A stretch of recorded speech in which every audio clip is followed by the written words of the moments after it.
그냥 개울이 얼면 거기서 눈썰매를 탔잖아요. 예. 썰매를 만들어 가지고 타다가 자기 인제 동네 친구 하나가 얕은 데에서 빠져 가지고 죽은 거예요. 근데 이제 그 죽은 아이에 대해서 그 혼을 달래야 된다고 무당을 불러서 이제 굿을 하고 그걸 이제 이 어린 마음에 가서 본 거예요. 보는데 너무 놀랐다는 게 뭐냐면 그 무당이 그 죽은 아이의 혼이 그 무당에게 임해 가지고 아이의 소리를 내면서 아이의 톤으로 얘기를 하더래요. 막 울면서 말하더라는 거예요. 그래서 자기는 귀신이 있는 걸 분명하게 신이 있다는 걸 분명히 믿는다라는 거예요. 그러면서 자기가 예수를 믿는 가장 큰 이유는 예수님이 모든 신 중에서 최고의 신이라는 것을 확신하기 때문에 자기가 예수를 믿는다. 이래요. 그분 말씀이 제게 이제 한동안 계속 저희 귓가에도 맴돌았는데, 그래, 맞지. 우리 예수님께서 최고의 신이지. 그런 고백을 했어요. 근데 그러고 나왔는데 이제 계속 한 가지 말하지 못한 게 계속 이제 영 찜찜하게 남아 있었어요. 그분의 말이 들으면서 제가 이제 감동도 받고 그랬지만 한 가지 잘못된 부분이 있었거든요. 뭔지 아십니까, 여러분? 잘못된 부분이 죽은 아이의 혼이 그 속에 들어왔다라는 거예요. 근데 그분이 교회 중직자예요, 다른 교회.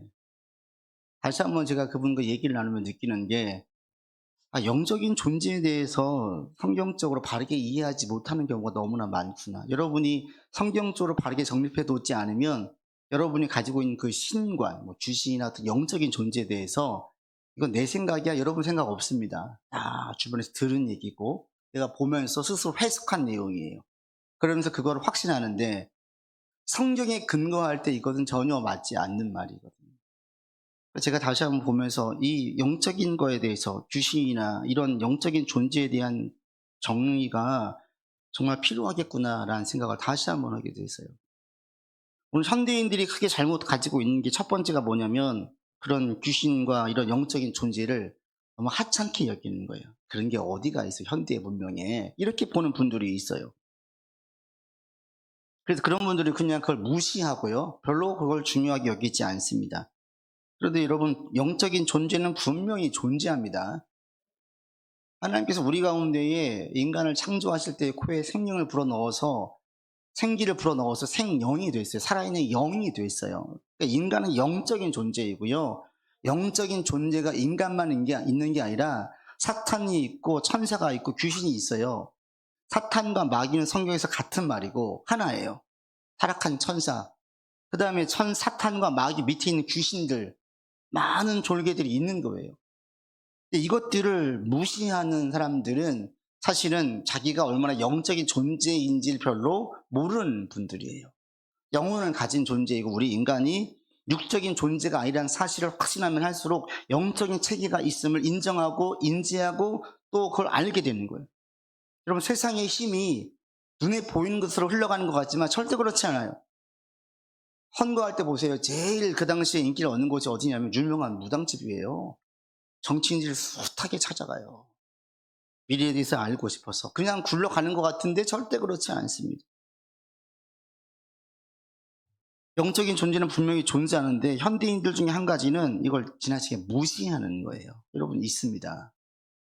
그래서 오늘날 요즘에는 다 그냥 그거를 정신병으로 다 그냥 다 치부해 버리는데, 정신병 가운데에 진짜 정신질환자가 있고 귀신 들려가지고 어려움을 겪는 자도 있어요. 근데 다 그냥 우리 눈에 안 보이죠. 다 집어드니까. 병원에 다 들어가니까 안 보이지. 그 증상이 다릅니다. 그래서 뉴욕에서 정신과 의사로 있었던 거짓의 사람들 쓴 그 스카펫 박사에 의하면 자기가 정신과로 오랫동안 있으면서 보니까 정신질환자와 다른 범주의 고통을 겪는 이들이 있더라는 거예요. 그렇게 해서 쓴 책이 거짓의 사람들이란 책이에요. 그 이제 정신과 의사들도 이 부분을 인정을 해야 된다. 예외로 보지 말고 이렇게 얘기를 해요. 또 한 가지 잘못 알고 있는 게 뭐냐면 귀신의 존재를 너무나 크게 보는 사람들이에요. 너무 크게 봐요. 어떤 신이든지 간에 신이 있다라고 인정하는 사람들은 인간보다 다 우월하다고 생각을 해요. 그래서 신을 노엽게 하는 것을 대단히 두렵게 여깁니다. 그런 사람이 어디 있어요? 여러분, 요즘도 잘 보세요. 수천만 원짜리 굿을 하고요, 수백만 원짜리 부적을 가지고 다녀요. 자기 집 문 앞에다가 방문 앞에다가 부적을 붙여놔요. 품에 품고 다니고 지갑에 넣고 다녀요. 이런 분들이 많아요. 사주팔자를 보면서 그런 얘기가 이제는 우리 그 미디어상에 너무나 많이 노출되어져 있어요. 뭐 올해 뭐 재물 운이 있다든지 재물 운이 없다든지 사람 운이 있다든지 없다든지 이렇게 미혹을 해요. 성경적으로 볼 때에는 전혀 맞지 않는 거예요. 틀린 거예요. 틀린 거예요. 그러니까 그런 말 자체에 당할 필요가 없는데 이것들을 너무 크게 보시는 분들, 앞서 말씀드린 것처럼 어떤 그분이 어린 시절에 너무나 큰 충격을 받았어요. 그 모습을 보고 있다. 그리고 무섭다. 이게 계속 그분 저변에 깔려 있는 거예요. 그래서 무엇인가 안 되고 그럴 때 혹시 믿지 않았다면 그렇겠죠. 어떤 신이 놓아졌나. 내가 어떤 신한테 지금 노여움을 사가지고 이런 어려움이 있나. 이렇게 생각을 하겠지요. 아니라는 거예요. 귀신은 우리가 생각할 정도로 그렇게 큰 존재가 아니에요. 오늘 본문에 보면 귀신이 쫓겨나가거든요. 예수님 앞에서 전혀 힘을 쓰지 못해요. 가장 큰 신이 예수님이에요. 믿고 나아갈 때에 내가 그리스도인이라면 두려워할 필요가 없어요. 그러니까 우리 주변에 이런 자들 두려워하고 혹시 그 사람이 부족을 가지고 있다가 살짝 찢겨졌어. 이런 분들 걱정합니다. 혹시 이것 때문에 신이 노여워하지 않는지, 더 비싼 부족을 사야 되는 건 아닌지. 이런 분들이 있어요. 그런 분들에게 여러분은 확증을 주고 담대함을 줄 수 있었으면 좋겠습니다. 아니다. 힘을 못 쓴다. 차라리 예수 믿고 교회 나와라. 전혀 힘을 못 쓴다. 이분이 얘기했던 죽은 후인이 그 무당에 들어왔다. 이 자체는 비슷한 얘기가 성경에도 있어요. 바로 이 신접한 여인에게 사무엘이 들어온 경우예요. 사울이 마지막 자기 죽음 직전의 전쟁에서 너무 불안해가지고 하나님께 기도해요. 다양한 방법으로 기도했는데 아무 응답이 없어요. 이미 사울이 하나님을 버렸기 때문에 하나님을 응답하지 않으셨어요. 너무 불안하니까 이제는 자기가 쫓았던 무당을 찾는 거예요. 신접한 여인. 찾아보니까 한 명이 있어요. 전쟁을 하고 찾아갔습니다. 당반에 그 신접한 여인이 알아봐요. 당신이 왕입니다. 그리고 신접한 여인에게 접신을 통해 가지고 불러달라고 해요. 그러니까 갑자기 이 여인이 얘기하죠. 제 앞에 한 노인이 올라오는데 그가 겉옷을 입었습니다. 그러니까 당장에 사울이 하는 말이 사무엘이다. 죽은 사무엘이다. 저도 이걸 가지고 한동안 씨름을 했었어요. 이게 진짜 사무엘이냐 아니냐. 여러분 성경을 이해할 때에 그 난해한 부분이 오면요. 성경의 보편적인 속성을 통해서 그 난해한 구절을 해석하시길 바랍니다. 그러면 제일 정확해요. 하나님의 보편적인 속성, 사랑의 하나님, 공의의 하나님, 그리고 이 다양한 하나님의 속성들의 근거에서 본문을 이해하면 돼요. 그러면은 별로 문제가 안 돼요. 제가 또 아주 혼란스러웠던 것 중에 한 가지가 출애굽기에 보면 하나님께서 바로의 마음을 강팍하게 하셨다 이런 부분이에요. 하나님께서 바로의 마음을 강팍하게 하셨다는 내용이 자주 나오거든요. 여러분 이 본문을 어떻게 이해하세요? 하나님께서 문자적으로 보면은 바로는 그런 마음이 없는데 하나님께서 그 마음 속에서 악한 마음을 주셔가지고 바로가 이스라엘 백성들을 괴롭히고 10가지 재앙을 할 때까지 계속 괴롭히고 하나님을 대적했다 이렇게 보이잖아요. 그러면 어떤 심각한 문제가 생기냐면 하나님께서 인간에게 주신 자유의지를 침해하는 문제가 생겨요. 하나님은 인간에게 선택하 결정할 수 있는 자유의지를 주셨어요. 이게 특권이에요. 만약에 인간에게 강팍한 마음 불어넣어줬다는 것은 원래 바로는 그런 마음이 없었어요. 착한 마음을 가지고 있었고 아니면 아무 감정이 없었는데 하나님께서 그에게 하나님의 일을 이루기 위해서 악한 마음 불어넣으셨다. 그러면 하나님 조종하시는 거잖아요. 하나님이 인간을 조종하지 않으세요. 그 자유의지와 충돌되는 거예요. 그럼 이게 어떤 의미냐? 바로의 말 강팍하게 했다는 표현은 그 구약의 표현으로 모든 주권이 하나님께 있고 하나님의 섭리와 통치 가운데에서 일이 이루어지고 있음을 표현하는 내용이에요. 그렇게 보셔야지 하나님께서 강팍하게 하셨어. 그럼 하나님께서 어떤 사람은 선한 마음을 주시고 어떤 사람은 악한 마음을 주십니까? 자기가 원래 그런 마음이 없는데 아니에요. 자기가 결정하는 거예요. 바로는 끝까지 자기 자유의지로 자기가 하나님을 대적했던 거예요. 그런데 이 모든 게 하나님의 주권 속에서 이루어지기 때문에 하나님께서 그 마음을 강팍하게 했다. 결국 하나님의 뜻대로 됐다라는 표현입니다. 그렇게 이해하셔야 돼요.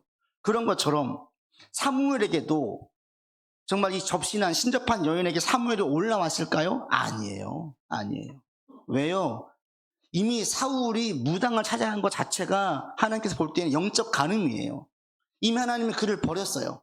그가 하나님을 버렸기 때문에 하나님도 그를 버리셨어요. 침묵하세요. 여러 가지 방법으로 간구했지만 응답하지 않으셨어요. 그런데 무당을 찾아갔더니 사무엘이 올라왔다고요? 무당이 사무엘을 불러낼 수 있는 권한이 있습니까? 없어요. 그것은 뭐예요? 귀신이, 악한 영이 사울을 낙심시키고 미혹하기 위한 변장이에요.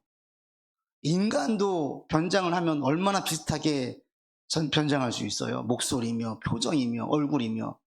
귀신은요, 변장에 능한 자예요. 능한 영적인 존재예요. 왜 못하겠습니까? 사무엘에게 들어온, 사무엘처럼 보였던 그 사람은 사무엘도 아니고요, 사울을 낙심시켜서 절망시켜서 죽이게 만들려고 하는 악한 영이에요. 그래서 하나님의 속성의 근거에 볼 때에 거기에는 사무엘을 불러올 수도 없었고 사무엘이 나와서 할 수도 없어요. 하나님께서 허락하시지 않으면 나오지도 않아요. 하나님은 이미 계속 침묵하셨어요. 계속 침묵하시는 거예요. 그리고 성경에 볼 때에 인간은 죽으면 천국과 지옥으로 영원히 갑니다. 인간이 죽으면 하늘로 영원히, 동물은 죽으면 땅으로, 전도서에 분명히 말씀하고 있어요. 그래서 여러분이 아무리 사랑하는 반려견, 반려묘 천국에 함께 갈 수 있을까요? 못 가요. 네. 지난주에 목사님들 만나가지고 얘기하는데 우리가 심각하게 나왔던 얘기 중에 한 가지가 뭔 줄 아세요? 만약에 교인이 자기 동물 반려견 장례를 인도해달라고 하면 어떻게 하지? 이런 얘기가 나왔어요. 근데 이게 여러분 멀지 않은 것 같아요. 큰 교회에서는 충분히 있을 수 있는 일이에요. 지금 반려견 장례식장, 반려묘 장례식장이 있잖아요. 동물 장례식장이 있어요. 그리고 거기에 초대받은 사람들도 있어요. 와달라고. 그래서 올라온 리플 중에 거기에 갈 때 부족함을 가지고 가야 됩니까? 이게 우리가 볼 때는 고민스러운데 이게 다가오는 현실이에요. 그래서 우리 목사님들 얘기 같이 나눌 때에 지난주에 얘기하면서 나왔던 게, 만약에 교인이 동물 장례를 인도해달라고 하면 어떻게 하죠? 이게 고민이 됐어요. 그럼 우리 교회는 그런 일이 없기를 바라는데 혹시라도 그런 분이 있다면 죄송합니다. 동물은 죽으면 땅에 묻혀져요. 그러니까 동물과 함께 있었던 그 시간들, 함께 계심에 대한 그냥 감사함으로 끝나시고 그 죽은 동물이 함께 있기를 바라거나 또는 그를 위해서 무엇인가 이런 식으로 나가는 것은 성경적으로도 옳지 않아요.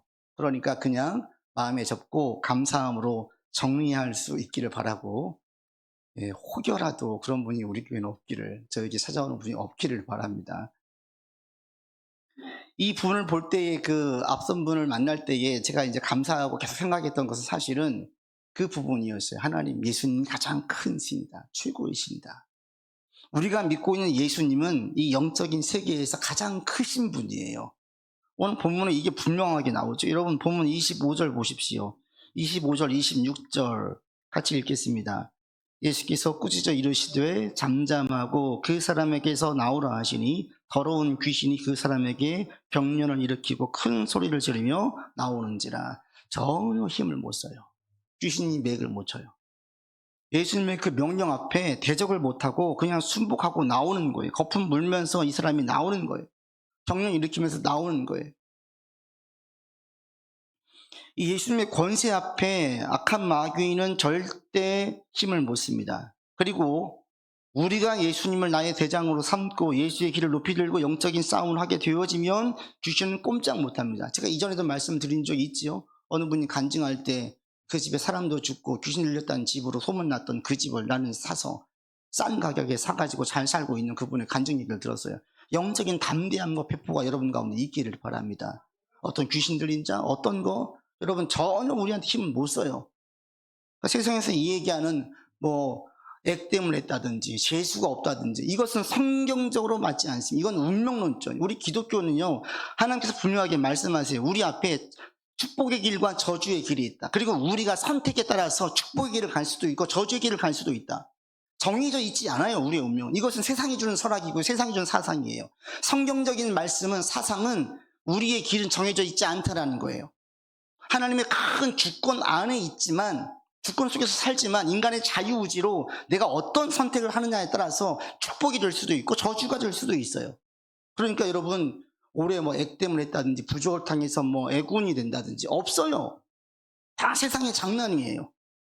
거짓 사술이에요. 여기에 속지 마세요. 두려워하지 마세요. 담내하세요.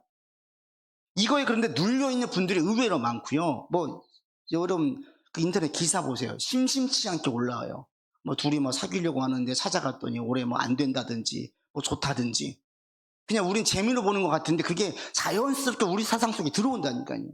그래서 누군가를 만날 때 저 사람과 나하고 궁합이 맞는지, 저 사람과 나하고 좋은지 안 좋은지 뭐 이런 걸 따지는 분들이 있어요.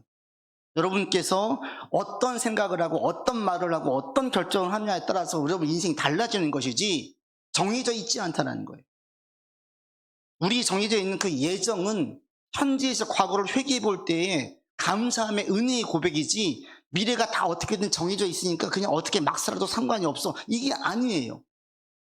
주신 뜻이 있는데 못 살면 차사기에 나오고 있는 삼손처럼 마지막까지 그 능력을 다 허비할 수 있어요.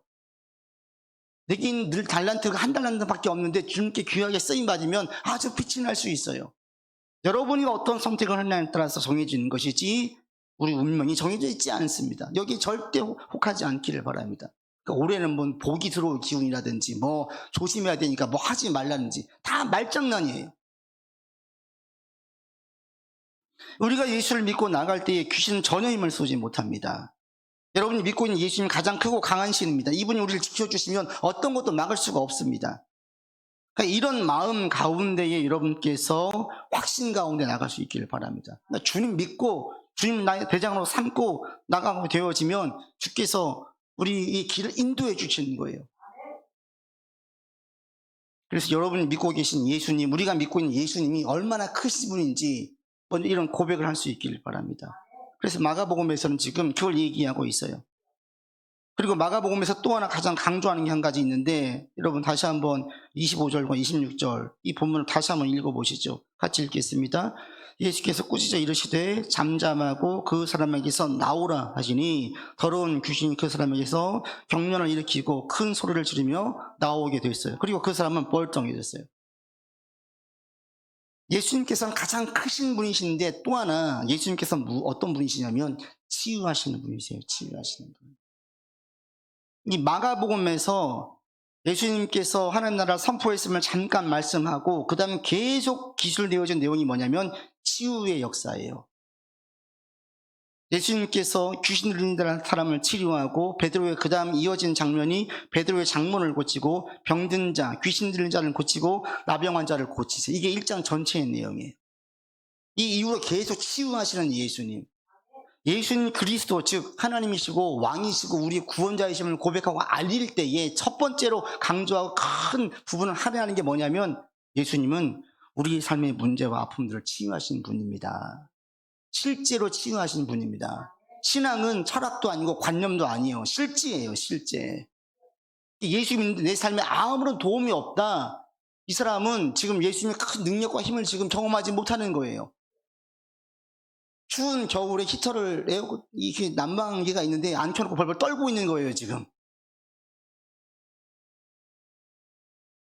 예수님께서 누구신가 찬송가 96장이 너무 잘 표현되어져 있어요. 예수님께서는 누구시냐? 우는 자의 위로가 되는 자, 없는 자의 풍성이 됩니다. 철한 자를 높여주시고요, 잡힌 자를 놓여주시고 약한 자를 강하게 하시고요, 눈먼 자를 빛이 들게 하셔서 고쳐주십니다. 병든 자를 고쳐주십니다. 이게 예수님이에요. 죽어서 천국 갈 때만 도움되어 있는 분이 아니라 지금 이 땅에서 주님께서 우리를 치유하신다는 거죠. 예수님께서 가시는 곳마다 병든 자가 나았어요. 양식을 먹여줬어요. 이게 뭐겠습니까? 예수님은 우리의 삶에 실제로 필요하신 것들을 도와주신다는 거예요.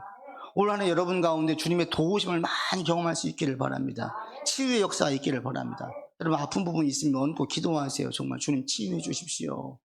주변에 믿음의 사람들에게 중보 기도 부탁하세요. 쉽게 응답이 안 되고 내 뜻대로 안 되어도 계속 기도 부탁하세요.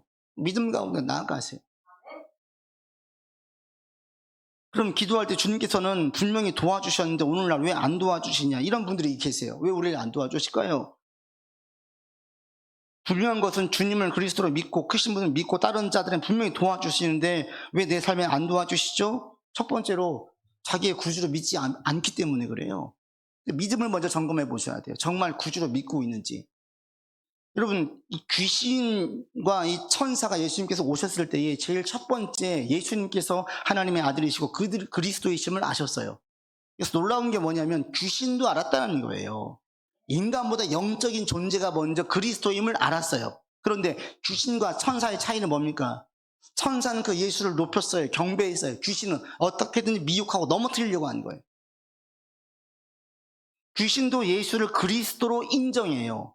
여러분이 예수를 그리스도로 인정하는 것으로 끝나지 않아요. 이것은 기도응답 없어, 이런 분들에게는. 어떤 분에게 기도응답이 있냐면 예수님을 나의 그리스도로 고백하는 자에게 아버지께서 역사하세요. 그래서 마틴 루터가 뭐라고 했냐면 기독교의 생명은 소유 대명사에 있습니다 라고 얘기했어요. 그리스도는 구세주이십니다. 이거는 천사도 귀신도 할 수 있다. 근데 그리스도를 나의 구세주로, 나의 주님으로 고백하는 것은 신실한 그리스도인만이 할 수 있다. 여러분, 예수님을 나의 그리스도로 분명하게 고백을 하시기를 바랍니다. 이 고백이 없이는 기도가 안 돼요. 응답이 안 돼요. 나의 그리스도로 인정한다는 게 뭐냐면, 믿는다는 게 뭐냐면, 이 믿는다는 것 속에는 따른다는 게 포함되어져 있어요. 이게 지금 오늘날 또 우리 가운데 잘못 되어지는 건데, 구약과 신약에 믿는 것이 자연스럽게 플러스 행동이에요. 또 오늘날은 믿는다는 것을 이해하는 것, 그냥 마음으로만 받아들이고 고개를 끄덕이는 것으로만 만족하는 분들이 있어요. 이건 믿는 게 아니에요. 성경에서 믿는 것은 다른 걸 말해요. 얼마 전 그 워싱턴 포스트지에 그 93세 된 리처드 모건 씨를 소개했어요. 이분이 93세인데 신체 나이가 40대래요. 올라온 거예요. 이분이 어떤 분이냐면 아일랜드 실내 조종 경량급 챔피언인데 놀라운 건 70대까지 운동하지 않은 평범한 사람이었다고 합니다. 근데 이제 운동을 해가지고 체력을 측정을 해보니까 40대래요. 이 올라왔어요. 예를 들어보죠. 이 리처드 모건 씨 체력적으로 너무나 건강하니까 늘 육체적으로 힘든 분이 아일랜드까지 갔어요. 그리고 얘기하는 거, 당신이 알려준 데 따르면 저도 건강을 찾을 것을 믿습니다. 거기 있어요. 여러분, 이 믿는다는 게 뭘 의미합니까? 시키는 대로 하겠습니다예요. 이게 믿는 거예요. 믿는다고 했는데 계속 담배 피고 술 마시고 늦게까지 자고 자기가 먹고 싶은 것 막 먹고 시킨 대로 하지 않고, 그럼 뭐라고 하겠습니까? 리처드 모건 씨가 그만 가세요 하지 않겠어요? 당신 저를 믿는 게 아니래요. 가세요 하지 않겠어요? 예수를 믿는다는 것 속에는 따른다는 게 포함되어져 있어요. 왜 많은 응답이 없느냐? 따르지 않기 때문에. 자기 하고 싶은 대로 다 하면서 기도 응답을 바래요. 없습니다. 하나님의 응답의 원리가 이게 맞지가 않은 거예요. 첫 번째로는 우리가 주님을 믿습니다 속에는 따르겠습니다는 게 함께 포함되어져 있는 거예요. 여러분이 따르는 만큼 하나님의 역사가 나타나요. 여러분이 예수를 믿는다는 것 속에 자꾸 따르는 의식하시고 나갈 수 있기를 바랍니다. 따름이 없다면 회개하셔야 돼요. 하나님, 제가 믿음이 약합니다. 또는 미혹당했습니다. 아직은 이 욕심이 큽니다. 그것 때문에 응답이 안 되는 거예요. 세상에 많은 전문가가 있습니다. 경영 전문가가 있고 입시 전문가가 있고 운동 전문가가 있고 수리 전문가가 있고 전문가들이 많아요. 우리 예수님은 인생의 전문가예요. 여러분, 인생을 주님께 맡기고 나가면 그 인생은 가장 좋은 길로, 가장 감사한 길로 인도하세요. 근데 못 맡기는 거예요. 예수를 구주로 믿습니다 라고 했는데 그 속에는 여전히 어떤 게 있냐면 내가 막 하려고요. 내가. 이걸 여러분 자꾸 깨셔야 돼요. 자꾸 내려놓으셔야 돼요. 내가 하려고 하는 것들을 하지 말고 주님께 맡겨야 되는 거예요. 근데 이게 의외로 안 돼요. 안 돼요. 그걸 못 깨달아요. 여러분, 97년도에 IMF 외환위기가 왔어요. 그때 우리나라가 강제적으로 산업구조 조정을 겪어야만 했습니다. 이때부터 이제 평생 직장 개념이 깨져버렸어요. 깨졌어요. 지금 이제 평생 직장 개념이 없잖아요. 여기서 평생 은퇴해야지. 그리고 이 은퇴하는 게 내 노후를 보장해주는, 이게 없어져 버렸어요. 그 당시에 보면은 이 IMF의 입맛에 맞게 강제적으로 매각되어지고 강제적으로 산업 구조가 조정되어졌어요. 불합리한 구조 그 사례들이 한두 건이 아니에요. 그런데 우리는 그걸 다 이행했어요. 왜요? 그걸 이행하지 않으면 IMF에서 재정을 주지 않으니까, 돈을 주지 않으면 더 큰 어려움, 상황이 더 악화될 것을 뻔히 아니까 울며 겨자 먹기로 다 했어요. 그러면서 그거를 부당하게만 생각하지 않아요. 당연하게 여겨요. 자기가 막 어떤 일을 했어요. 문제가 생겼어요.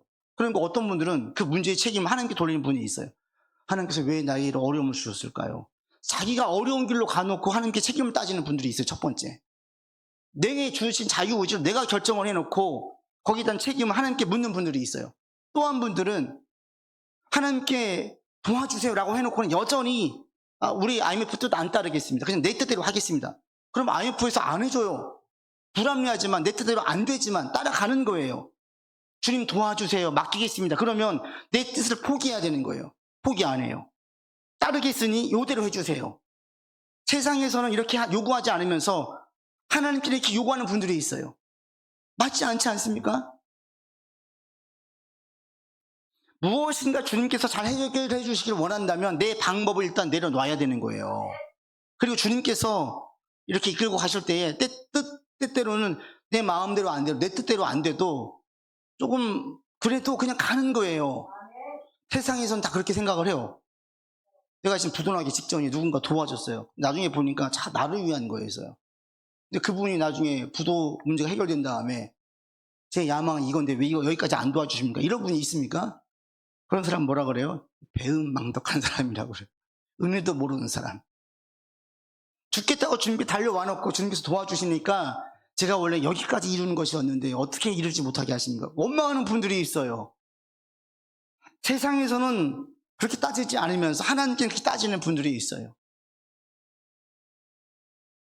주님 도와주세요라고 얘기할 때는 그 다음 따라오는 질문이 뭐냐면 주님 그럼 제가 어떻게 해야 할까요? 왜요? 어떻게? 내가 이거 할 테니까 이거 도와주세요가 아니라 그럼 주님 제가 이 문제를 어떻게 해야 할까요? 이 질문이에요. 그리고 이렇게 묻고 나갈 때에 주님께서 문제를 수습해 주시고 해결해 주세요. 그리고 그 수습과 해결 가운데는 반드시 참고 견디는 인내의 시간을 요구해요. 그 시간을 통해서 우리의 불순물들을 제거하시고 말씀을 단단히 붙잡게 하시고 여호와를 더욱더 의지하게 만들어요. 이런 연단의 시간이 필요해요. 이걸 담금질의 시간을 견디는 사람들, 그러면서 말씀을 온전히 신뢰해야 하고 하나님을 온전히 의지하게 되어지는 그 시기가 지나고 나면 따르기 전과 따르기 이후의 삶이 완전히 달라집니다. 그리고 감사한 것은 IMF는 자기들 이속 다 챙기면서 우리를 도와줬지만 우리 주님은 우리를 위해서 해준, 우리를 위해서. 내가 이걸 요구를 했어요. 근데 이 뜻을 안 이루어져요. 나중에 보면 이게 감사한 거예요. 내 야망이 이렇게 있었어요. 그 야망이 이루어지지 않았어요. 근데 그게 내 인생 전체를 볼 때는 더 좋은 거예요. 그리고 주님께서 우리 인생의 전문가, 여러분 인생은 그래서 주님께 맡길 수 있기를 바랍니다. 이게 쉽지가 않아요. 우리 의지로 결정할 수 있는 선택권과 특권은 적기 때문에 자꾸 이걸로 내가 주인 행사하려고 해요. 우리는. 저도 마찬가지고요. 여러분들은 수시로 그런 고백을 하셔야 돼요. 주님이 나의 구주이십니다. 주님 제가 어떻게 할까요? 내가 이거 할 테니까 도와주세요가 아니라 하나님의 뜻이 무엇입니까? 이걸 묻는 거예요. 그 가운데에서 여러분 답을 찾으시고 그렇게 나아갈 때 주님께서는 반드시 치유하시고 회복의 역사를 주십니다. 지금도 주님은 살아계시고 많은 분들이 간증을 했어요. 이미 여러분들 가운데 그런 경험들이 있잖아요. 나를 도와주신 하나님, 치유해 주신 하나님, 이끌어 주신 하나님, 사지로 빠지지 않고 여기까지 인도해 주신 하나님, 경험이 있잖아요. 근데 이게 죽을 때까지 계속된다는 거예요. 그게 축복 아닙니까? 세상에 아무 친한 친구도 헤어질 때가 반드시 와요. 그러나 우리 주님은 늘 우리와 함께 하세요. 죽을 때까지 함께 하세요. 예수님께서는 귀신들 정상적인 생활을 못하는 사람을 고쳐주셔서 정상적인 생활을 하게 하셨습니다. 병든 사람을 치유해서 정상적인 생활을 하게 하십니다. 그리고 이 치유 사역은 오늘도 계속되어집니다. 우리를 치유해 주세요. 육신의 병을, 마음의 병을, 정신적인 병을, 삶이 무너진 부분을 회복시켜 주셔서 치유해 주세요. 이 땅에 병든 자, 무너진 자가 얼마나 많습니까? 주님의 치유의 손길이 임해져서 하나님의 나라가 임할 수 있는 여러분 삶이 되기를 바랍니다. 여러분 삶이 어떤 부분이 무너졌어요? 그것만 생각하면 한숨 나고 막 절망이 나와요? 주님께 먼저 기도하십니다. 하나님, 주님이 나의 구주이십니다. 주님이 가장 큰 분이십니다. 그 다음에 주님 제가 어떻게 해야 될까요? 주님 저 도와주세요. 그 다음에 주님 제가 어떻게 할까요? 주님 뜻대로 하기를 원합니다. 어떻게 할까요? 라고 주님께 물어야 돼요. 내 생각을 들어달라고 하지 마시고. 그러면 주님께 계속 묻잖아요. 말씀과 기도를 통해서 점점 우리의 불순물들이 사라지고 내 인간적인 욕심이나 생각들이 사라지고 주님의 뜻이 나를 주장할 때가 와요. 그때 그게 하나님의 음성이에요. 거기 순종할 때 주님 역사해 주세요. 도와주세요. 세상에서 볼 때 너는 이렇게 운이 좋아. 그거 기적인데 이런 일들이 생겨요. 올 한해 치유의 역사, 회복시켜 주신 주님의 능력의 역사가 여러분 가운데 있기를 바랍니다. 많이 경험할 수 있는 한 해가 되기를 바랍니다. 한 해 연말 송구영신 예배 때 정말 주님 지금까지 지내온 것이 주님의 크신 은혜입니다. 저는 해를 거듭할수록 이 말밖에 할 수 없겠더라고요. 왜 그렇게 어르신들이 이런 찬양을 좋아하는지 이해가 되더라고요. 지금까지 지내온 것이 주님의 은혜입니다. 해를 거듭할수록 이 찬성이 그렇게 좋아요. 정말 그렇더라고요. 우리가 막 애를 쓰고 아무리 고생해도 아니에요. 다시 한번 주님을 나의 구주로 고백하고 주님 도움 구하면서 주님 제가 어떻게 할까요? 물으면서 주님의 방법으로 헤쳐나가는 여러분이 되기를 바랍니다. 기도합시다. 아버지 하나님, 우리 주님께서는 가장 크신 분이십니다. 또 우리 주님은 병든 자를 고치시고 줄인 자를 먹여주시고 눈먼 자를 보게 하시는 분이십니다. 주님을 믿고 나의 구주로 고백하며 주의 뜻을 따라 살기를 힘쓰게 싸우니 주여 응답하여 주시옵시고 주님의 치유의 능력의 손길을 보는 우리의 삶이 되게 인도하여 주옵소서. 우리 구주 예수 그리스도 이름으로 기도드립니다. 아멘. 찬송가 96장 찬양하면서